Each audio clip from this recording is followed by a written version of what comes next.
Joint Commission for Cooperation held on the 6th and 7th of November this year to review the implementation of agreed areas of cooperation that was done in Nairobi. Kenya and South Africa have had good relations since South Africa defeated apartheid in 1994. The ties between our two nations continue to grow in all aspects of development and especially in trade. And the two countries have ratified the Africa Continental Free Trade Area, emphasizing our shared commitment to the promotion of intra-Africa trade. Today, Your Excellency, you and I are delighted to have presided over the signing of 4 instruments of cooperation that will play a definitive role in the Kenya-South Africa relations. They are 3 memoranda of understanding and 1 agreement on cooperation in the fields of correctional services, cooperation in the fields of housing and human settlement, cooperation between Kenya School of Government and the National School of Governments from South Africa, and the agreement on audiovisual co-production. On behalf of the people of Kenya, I express Kenya's appreciation on the progress we have made in the long-awaited visa-free regime between Kenya and South Africa. From January 1, Your Excellency, we will have a different regime, thanks to your personal intervention on this matter and the wealth of experience that have been brought on board by your officials.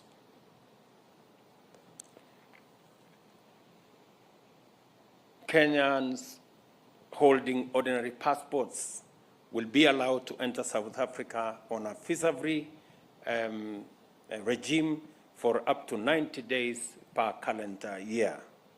The two countries have also agreed on a return policy when immigration laws and regulations are breached to make sure that bad elements that try to infiltrate our borders are dealt with firmly and decisively. President Ramaphosa and I have also agreed to develop a sustainable mechanism to identify, monitor, and resolve non-tariff barriers that limit the trade potential between our two countries. We can only reap the full benefits of the MOUs and agreements we have signed through the full and effective implementation of all the undertakings we have committed ourselves to. It is important that we continue to demonstrate the viability and usefulness of the JCC mechanism in improving the quality of our relations. We are concerned over the continuing threats to international peace and security, particularly conflicts in the Horn of Africa, the Great Lakes region, and the Sahel. These conflicts cause suffering, disorder, and lead to unsafe migration and weakening of states. Your Excellency, I want to thank you specifically for providing the necessary leadership that saw the resolution, at least at the technical level, and now that implementation will be carried out on the matters between Tigray and the government of Ethiopia. Kenya and South Africa commit to play our roles in the pursuit of sustainable peace and security in Africa and the world through the Africa Union Peace and Security Council and UN Security Council frameworks. At the continental level, we laud the just concluded agreement between Ethiopia government and the Tigray People's Liberation Front, brokered by the Africa Union and mediated by President Olusegun Obasanjo and Uhuru Kenyatta and former Deputy President of South Africa, Phumzile Mlambo Ngcuka.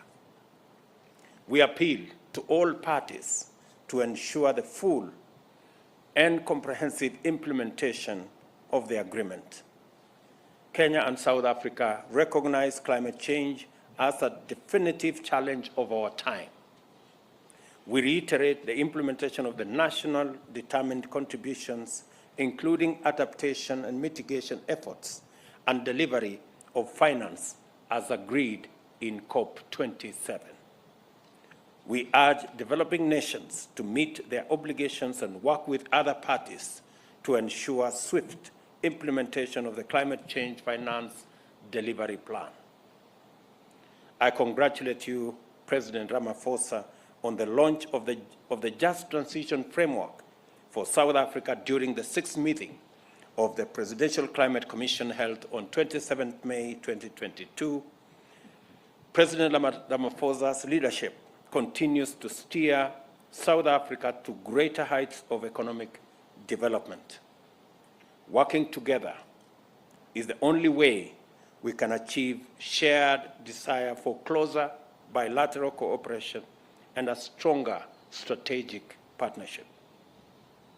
There is no doubt, Mr. President, that we have made good strides during this visit, and we look forward to achieving even more in the near future. I thank you, Your Excellency, Mr. President, for the state visit and convey the best wishes of peace, stability to the government and the great people of South Africa. Thank you, and God bless you, Mr. President.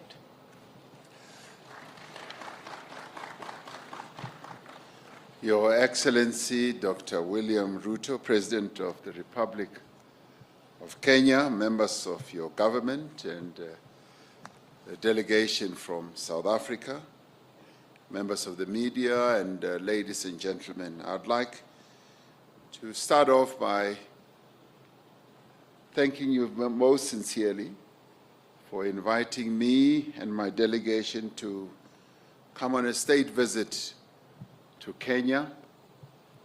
This in many ways demonstrates the very deep and strategic relationship between South Africa and Kenya.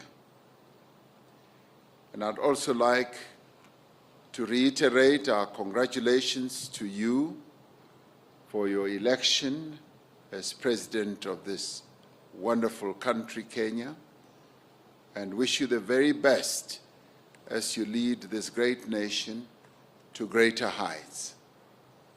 We have just concluded meaningful discussions and very productive and constructive talks which have taken forward our cooperation and relationship in several areas of mutual interest. This visit has once again reaffirmed that our bilateral relations are based on a sound foundation of mutual respect, shared values, and friendship, and are also based on our democratic values. These principles will undoubtedly continue to serve us well into the future, especially in times of global uncertainty.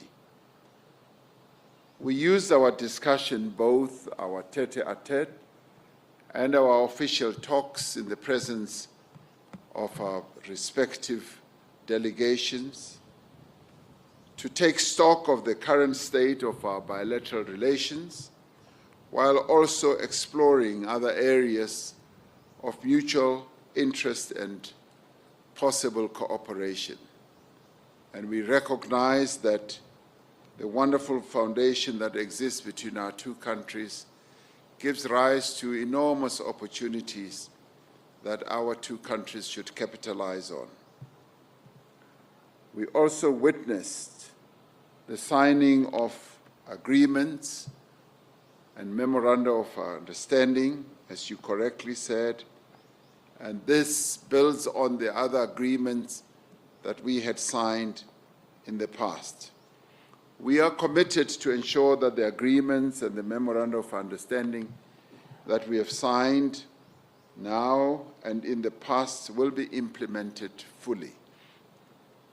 You and I also took opportunity to discuss the thorny issue between our two countries of visas between South Africa and Kenya, with a view of allowing Kenyans to be able to visit South Africa on a free visa basis, that is without having visas. We agreed that indeed Kenyans should be able to visit South Africa without requiring them to have visas, and that this dispensation will commence on the 1st of January in 2023, and that our officials will speed up the processes of putting this into effect, and that this dispensation will be available to Kenyans for a 90-day period in a given year,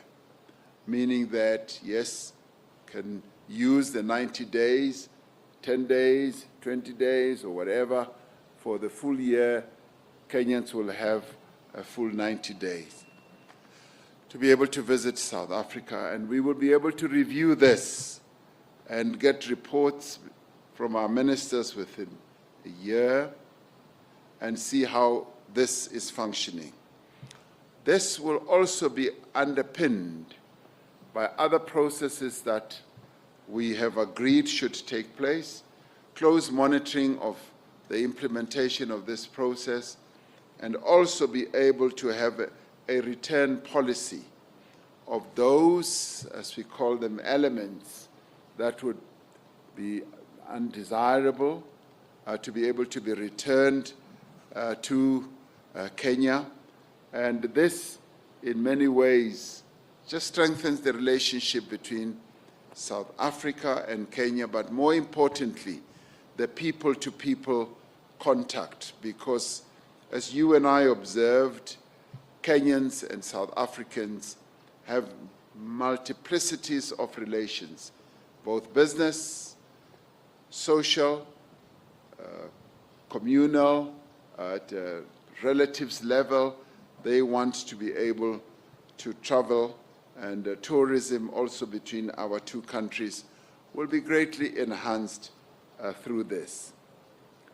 South Africa and Kenya are confronted by a number of challenges, almost similar challenges of poverty, inequality, and unemployment. Since 2020, South Africa has been implementing what we crafted as the Economic Reconstruction and Recovery Plan to lift our economy out of a prolonged period of slow growth, but a period that was also negatively impacted by COVID-19. This is not dissimilar to Kenya's recovery plan, with its 6 core pillars of agriculture, focusing on micro-enterprises, small and medium enterprises, housing and settlement, healthcare, and the digital superhighway and the creative economy, as well as the environment and climate change. There are definite opportunities for South Africa and Kenya to share experiences and good practice in the implementation of these various economic opportunities that are given rise to by the plans that we both have adopted. We are therefore pleased that the business forum that is taking place at this moment during this state visit will also be exploring a plethora of opportunities between our two respective businesses. And we are delighted that businesses from South Africa, business people from South Africa have traveled in their numbers to come here, both from the private sector and the public sector, and this endeavor they are also joined by business people from your beautiful country, Kenya. This, in many ways, gives an opportunity to make new contacts, and as I often say, they make contacts and hopefully they will move to contracts as they establish new business undertakings in various sectors of our respective economies. as leading economies in our regions. Kenya is a leading economy in East Africa, and so is South Africa, in Southern Africa. We have demonstrated a firm commitment to sustainably increase volumes of trade and foster greater investment in each other's economy. We were particularly pleased that our various ministers who straddle agriculture, trade and industry, environment, and creative sectors have been very busy looking at the various opportunities with a view of enhancing growth that can come from that. We also, during our discussions, focus on several issues affecting our beloved continent, including the situation in the Democratic Republic of Congo, Ethiopia, as well as Western Sahara. We agree on the need for peace and stability in our continent and the ending of conflicts within and between states.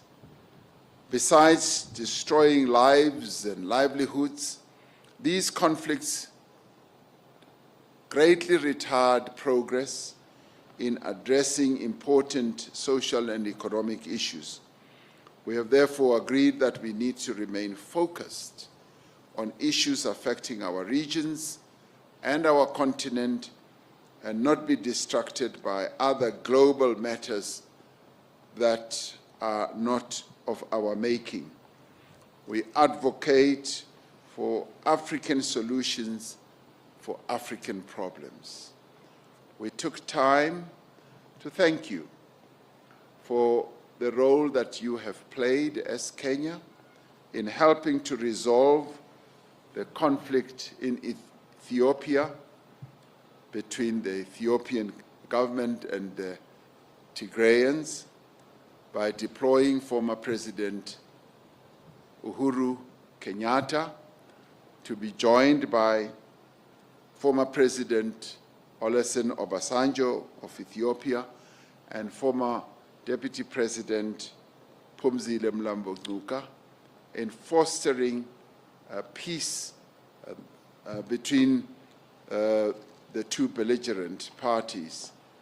We were grateful that there was an understanding and a peace agreement that was reached, and we're glad that Kenya did play a very key role in enabling that to happen.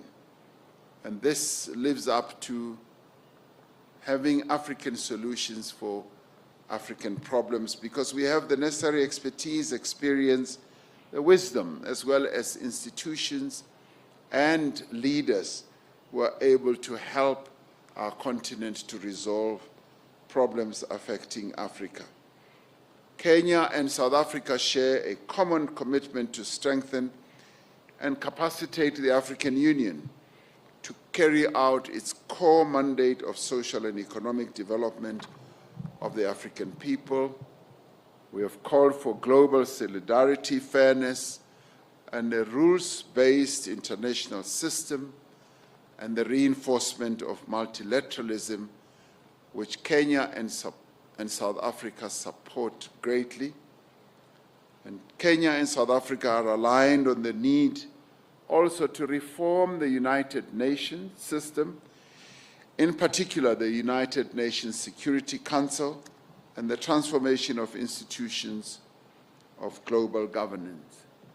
You and I have just returned from COP27 in Sharm el-Sheikh in Egypt, where both of us and a number of African countries flew the African flag with regard to ensuring that there is a just transition, as many of our countries on the African continent are currently suffering a great deal from the ravages of climate change.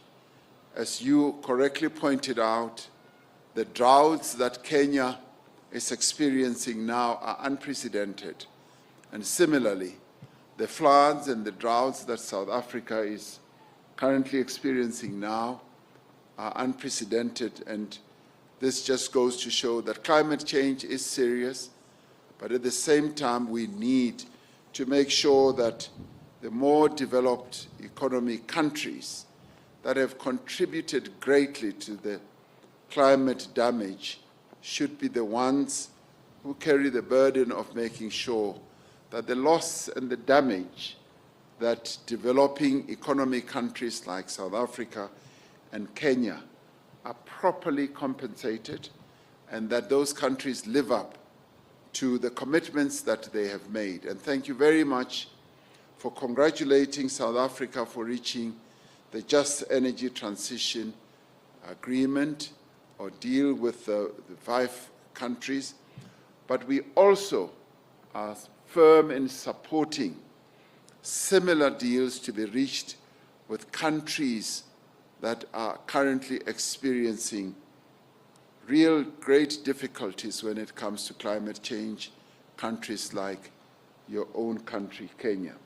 It is our hope and conviction that our relations, President Ruto, will deepen and that cooperation will grow to cover a greater diversity of areas.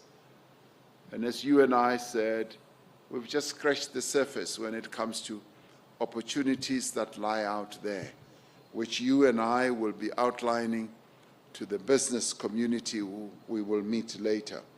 We are building an enduring partnership between Kenya and South Africa that will benefit all our people and that will make an important contribution also to the development of our continent.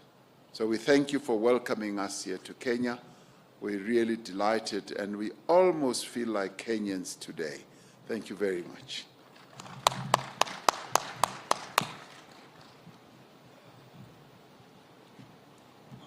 Your Excellencies will be taking 2 questions, 2 each from the respective journalists from the respective countries. If I can have anyone. Yes.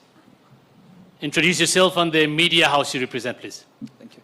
Your Excellencies, Presidents William Ruto and Cyril Ramaphosa, my name is Victor Kiprop. I'm a journalist with BBC Africa. Congratulations on the agreements you've reached today. And aviation is also one of the areas that the 2 countries have previously agreed to partner and harness their, of course, strengths. I wanted to find out the status of the strategic partnership framework that the 2 countries signed in November last year, and if the 2 countries are on course for the launch of the Pan-African airline group next year. Thank you.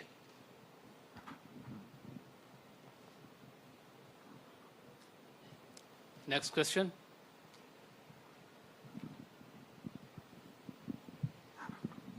Thank you.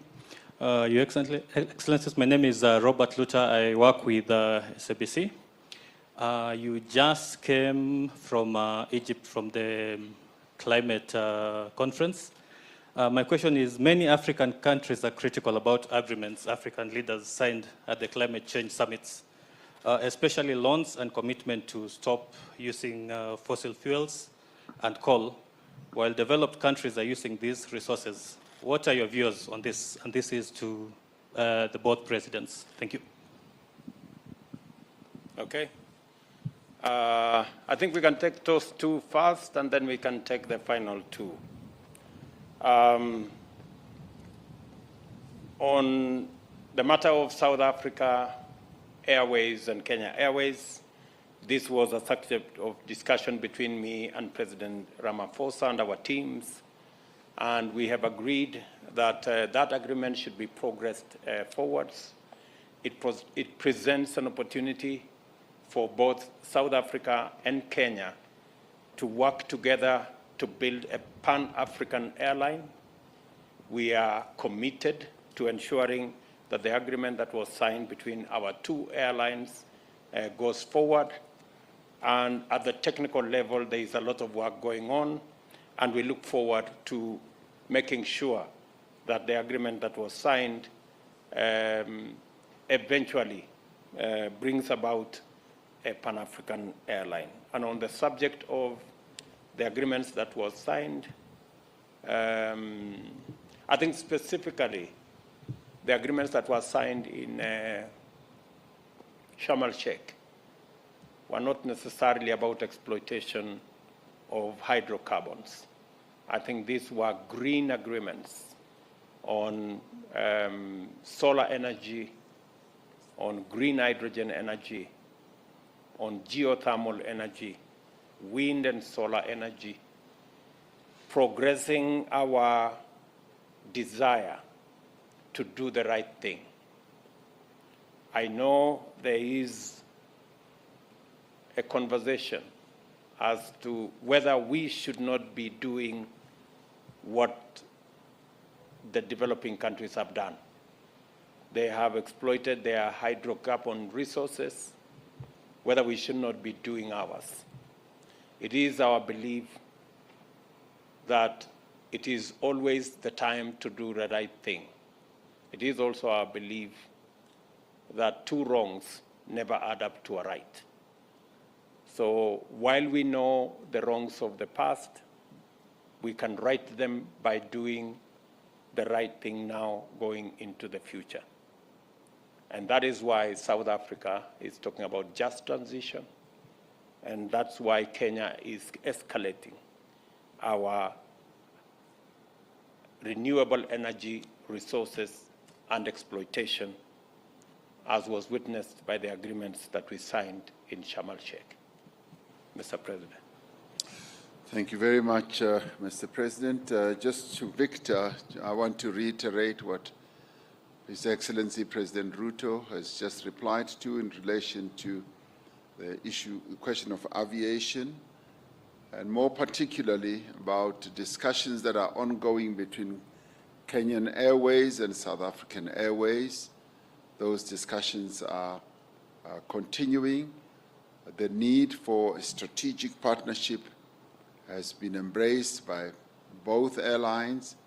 We both occupy strategic points or places on the continent, and there is a great need for a very wonderful strategic partnership to be struck, and the two airlines are now involved in seeing the exact nature of that partnership. And obviously, one of the great benefits that lie out into the future is to having a Pan-African airline that will be able to take our people on the continent from various places, and Kenyan Airlines as well as South African Airlines will play a critical role in making our people to travel with greater ease. So discussions are ongoing.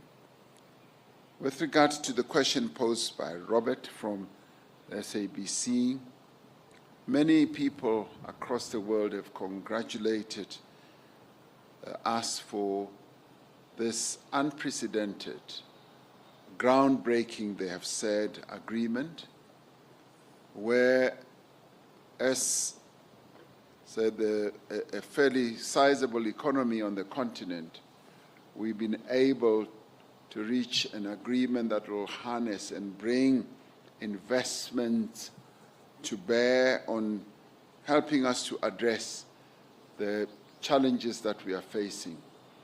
As a country, we have adopted a nationally determined contribution where we have indicated how we are going to address the challenges of climate change and what specific actions we will take.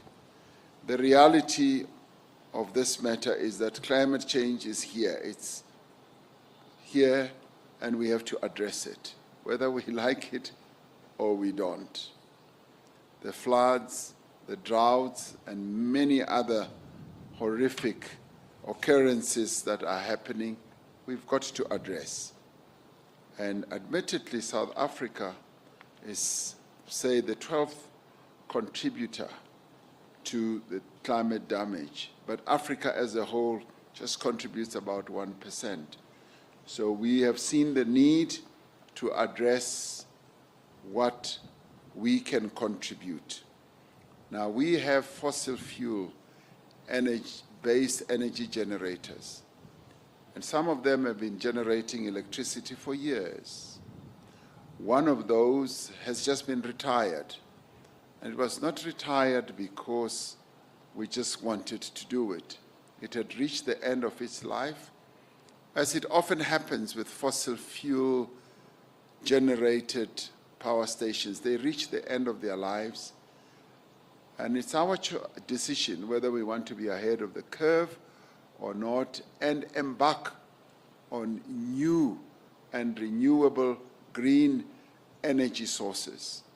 That's what we have chosen to do, ahead of us being compelled by the exigencies of the moment, that we should take proactive steps to begin to protect the work opportunities of people who work in those fossil fuel generators, as well as the communities that live nearby or affected communities.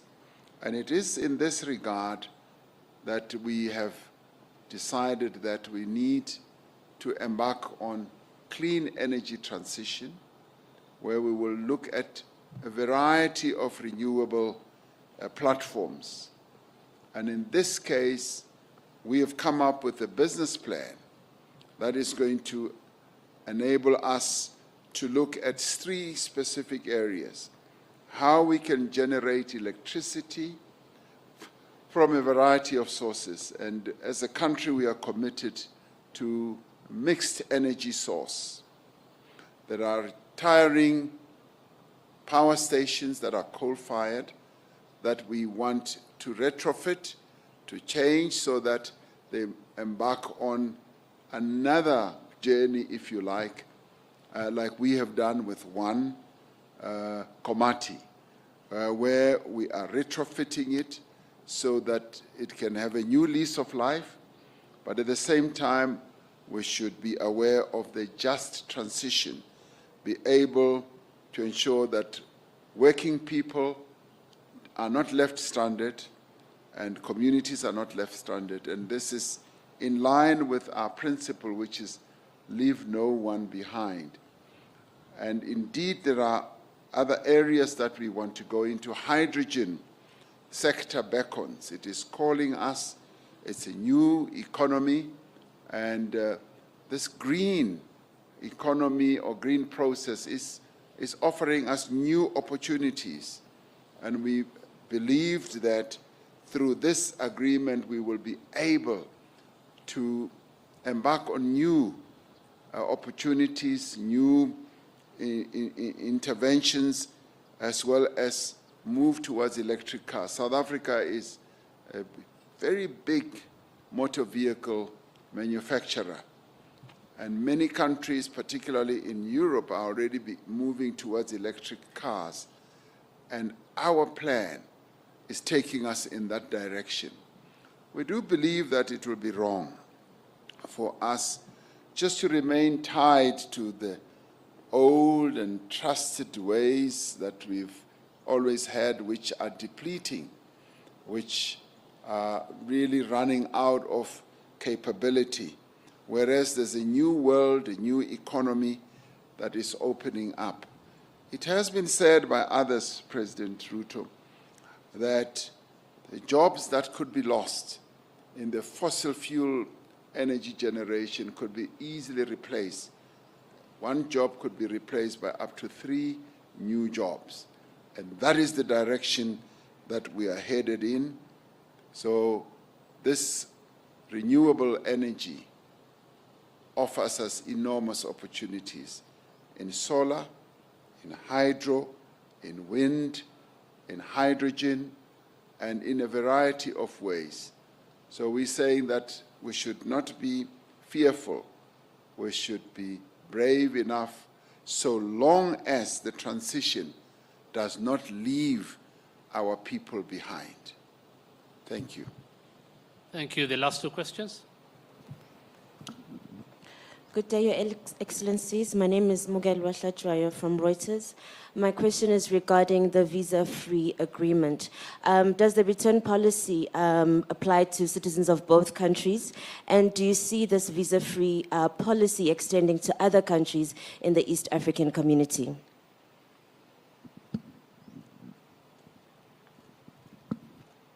Hello, Your Excellencies. My name is Liz Jackson from SPM Buzz. My question is, there was a plan for an exchange program between Kenya and South Africa to make Swahili be spoken in both countries. Also, in relation to that, I would also want to know what plans have been put in place to make sure that South Africa culture, art, and entertainment has been made easy between the two countries. We love South Africa. It has good sceneries. Will it be easier for us to go and shoot in South Africa? Thank you. Thank you very much. Maybe I should begin there with Liz. Part of the agreements that we have signed today, part of the MOU that we've signed today is specifically to facilitate the art and creative industry to work together and to leverage on knowledge, to leverage on infrastructure, to leverage on all the facets of the creative industry, from film to cinema and to the whole of that scope between Kenya and South Africa. So your concerns have actually been captured by the agreement that we signed this morning.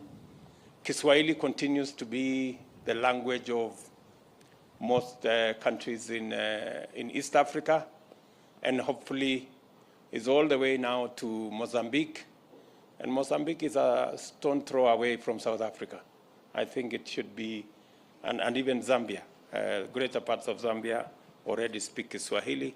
So I think it's not unreasonable to expect that progressively we should be able to have Kiswahili as our regional language. And on the matter of the visa-free regime between our two countries, as the President Ramaphosa has already explained, this has been a challenge that has been with us for many years. I thank President Ramaphosa and his team for unlocking this huge potential between our two countries, that under the new regime, we can build a greater relationship in business, in culture, in communal relationship, in social relationships, because we can be able to move much more in a better framework. And the return is, as we have said, illegal immigrants, people who abuse the system, people who take advantage of the system, people who rig the system, people who should change the system. They don't deserve to be in South Africa, and they don't deserve to be in Kenya. So that has been agreed across board. This agreement was between Kenya and South Africa. I think there will be other agreements to take care of other countries and other regions. Mr. President. Thank you very much, Mr. President. Yes, indeed, the return policies between this agreement, rather the visa-free agreement, is between Kenya and South Africa. And no doubt, South Africa has relations with a number of other countries, and the agreements are tailor-made to apply to specific countries that we have relations with. So we will be able to deal with various countries on that basis as we reach agreement with those who do not have this type of dispensation. So this dispensation is between South Africa and Kenya. And we are really pleased that after many years of research, of proper investigation, South Africa and Kenya have finally arrived at this. And we'd like to thank our officials and our ministers for having worked very hard to get us where we are today, where we are able to make this type of announcement. And of course, as President Ruto says, the return policy is about dealing with those people who should not really be traveling between the two countries. And we are going to be monitoring this much more closely, and we are setting in place various mechanisms in both South Africa and Kenya to make sure that what we have agreed to is adhered to, and that no one takes advantage of the agreement that we have reached. Yes, will this agreement that we've signed on arts and culture lead to, yes, people making films in South Africa from this area or this part of our continent? Yes, it will lead to that quite easily. And you spoke about Kiswahili, the agreement. Yes, of course, we have agreed that even in our schools, there will also be a process of teaching Kiswahili. You are most unfortunate to meet me today on a Wednesday. If you meet me on a Friday, I speak Kiswahili fluently. So you are unlucky that you meet me today. Thank you very much. Thank you, Your Excellencies. Thank you, ladies and gentlemen. Communique will be released immediately.